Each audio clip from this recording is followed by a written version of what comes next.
Assalamualaikum warahmatullahi wabarakatuh. Saya Lutfi Amanda Putri dengan NPM C191111034 dari Prodi Manajemen Sektor Publik. Di sini saya akan menjelaskan sejarah Indonesia dari era ke era.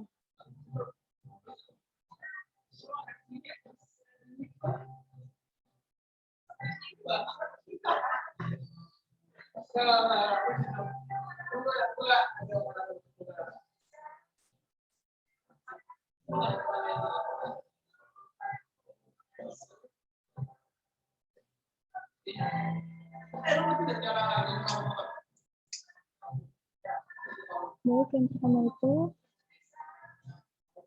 ada beberapa era dari Indonesia. Yang pertama itu ada era Orde Lama, Orde Baru, dan era Orde Reformasi. Pertama-tama saya akan menjelaskan masa pada era Orde Lama. Pada masa era Orde Lama itu, sistem pemerintahan yang digunakan adalah sistem presidensial. Era ini berlangsung dari tahun 1945 sampai 1966 di bawah kepemimpinan Presiden Soekarno. Pada sistem ini, hubungan kekuasaan antara presiden dan legislatif adalah hubungan yang saling kontrol atau checks and balance. Fungsi saling kontrol ini terletak pada perimbangan kekuasaan dalam lahirnya perundang-undangan dan kebijakan negara. Kemudian pada pengawasan anggaran dan jalannya pemerintahan.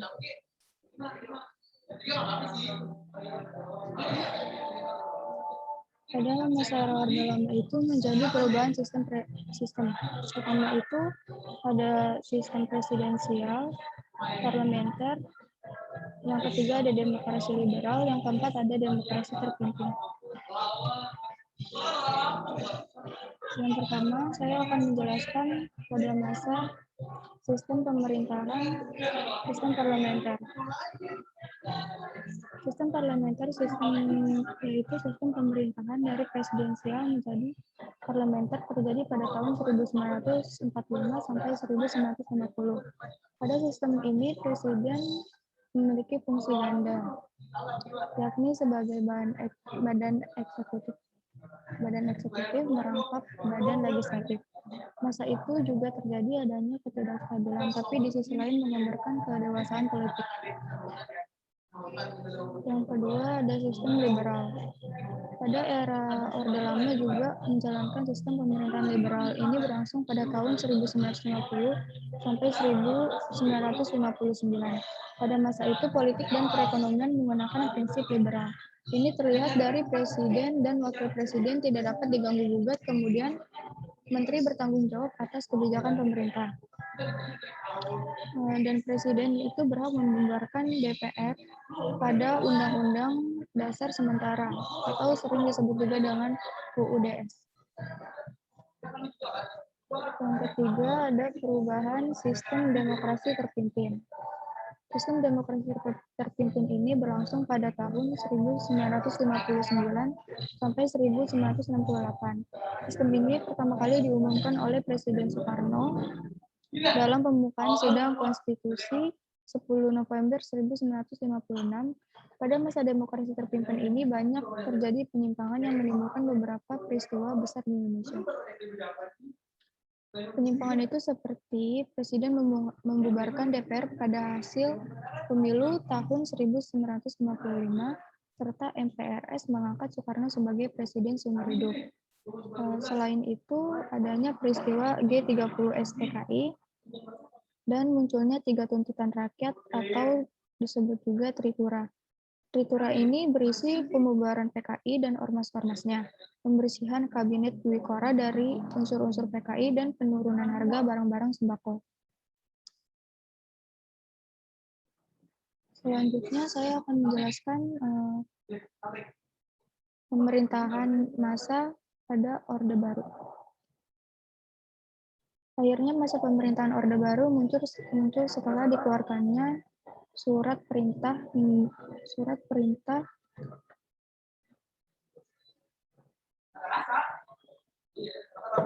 pada tahun 1966 hingga 1998. Soeharto diangkat sebagai presiden menggantikan Soekarno Lalu penyebab runtuhnya era Orde Baru adanya krisis moneter pada tahun 1997.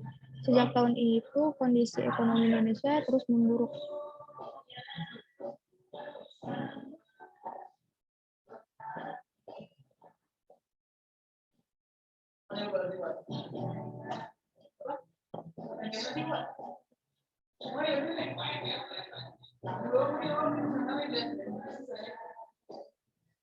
Akhirnya tumbuh gerakan berdemonstrasi menuntut perbaikan ekonomi dan reformasi total. Era Orde Baru ini berakhir pada Juli 1998 setelah Soeharto mengundurkan diri sebagai presiden. Kemudian muncul era reformasi. Pada era ini Indonesia mampu menjadi negara yang mandiri karena pada tahun 1969 pemerintah Orba mencanangkan program rencana pembangunan 5 tahun atau lebih disebut juga dengan Repelita. Untuk meningkatkan ekonomi nasional pada tahun 1984, Indonesia berhasil menjadi negara dengan swasembada beras. Soeharto membangun fondasi pembangunan Indonesia yang dikenal dengan akselerasi pembangunan 25 tahun dengan 8 jalur pemerataan dengan konsep dasar trilogi pembangunan, yaitu yang pertama ada stabilitas nasional pertumbuhan ekonomi, yang kedua itu ada pemerataan.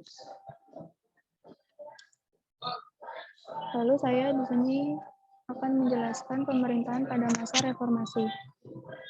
Masa reformasi atau masa transisi ini terbuka peluang untuk menata kehidupan berdemokrasi. Masa ini dimulai dari kepemimpinan B.J. Habibie sebagai presiden menggantikan Soeharto yang mengundurkan diri.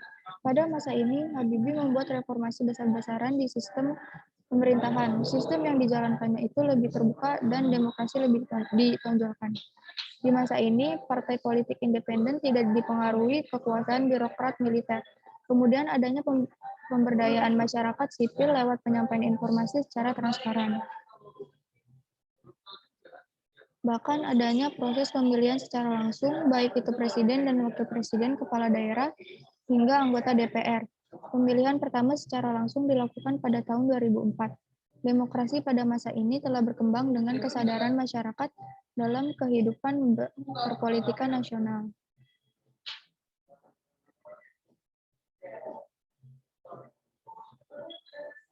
Di sini ada perbedaan perencanaan pembangunan pada era Orde Lama, Orde Baru, dan era reformasi. Yang pertama itu ada bidang industri.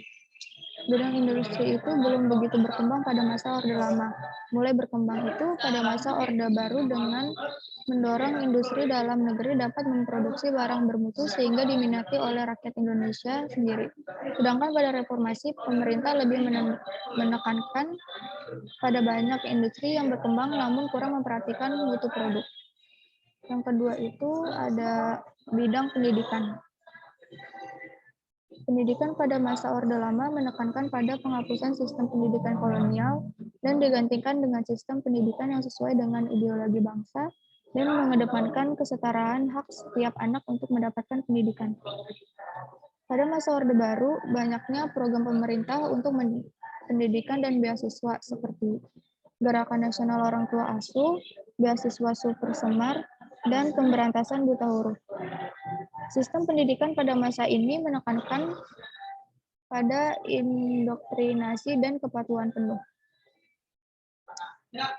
Dan terjadi desentralisasi tanggung jawab pendidikan. Pendidikan tidak hanya menjadi tanggung jawab pemerintah pusat, tetapi juga pemerintah daerah, seperti yang tercantum dalam Undang-Undang Nomor 32 Tahun 2004 tentang pemerintah daerah. Yang ketiga itu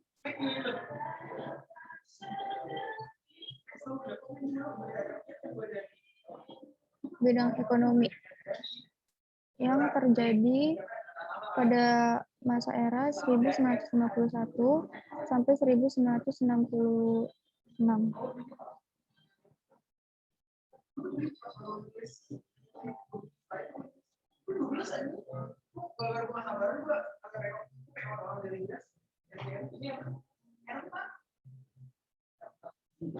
Lalu yang keempat ada bidang politik. Pada pada Orde Lama terjadi pergantian kabinet sebanyak 7 kali yang menyebabkan politik pada masa itu tidak matang. Terjadi politik mercusuar yang menganggap Indonesia adalah yang terbaik dan condong ke arah komunis. Terjadi peristiwa G30 SPKI yang menggegerkan negara dan membuat paham komunis dilarang di negara Indonesia. Presiden Soeharto menjalankan dua fungsi ABRI sehingga militer memiliki peran di dalam pemerintahan. Pembatasan partai politik dengan fungsi parpol menjadi 3 dilakukan untuk mempersempit pluralisme, masuk ke Irian Barat dan Timur Timur, ke wilayah kesatuan Republik Indonesia. Indonesia menggagas berdirinya ASEAN dan beberapa kebijakan politik luar negeri, seperti pengakuan terhadap negara Singapura, memperbaiki hubungan dengan negara Malaysia. Indonesia kembali menjadi anggota PBB, namun di sisi lain Presiden Soeharto dicap menjadi presiden yang anti kritikan dari masyarakat. Sejak awal reformasi, Timor Leste terlepas dari NKRI. Di lain sisi, reformasi menjadi titik kembalinya masyarakat dapat memberikan suara karena sudah tidak ada lagi pembungkaman media oleh pemerintah. Selain itu, adanya desentralisasi kekuatan dan daerah dengan ditetapkannya kebijakan otonomi daerah. Di sini ada tokoh-tokoh dari beberapa orde. Orde Lama ini ada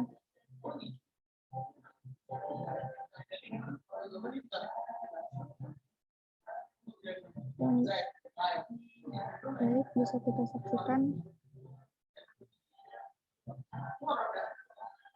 beberapa tokoh yang ada di beberapa orde lama, orde baru, dan orde reformasi. Baik, cukup sekian yang dapat saya sampaikan. Kurang lebihnya mohon maaf. Assalamualaikum warahmatullahi wabarakatuh.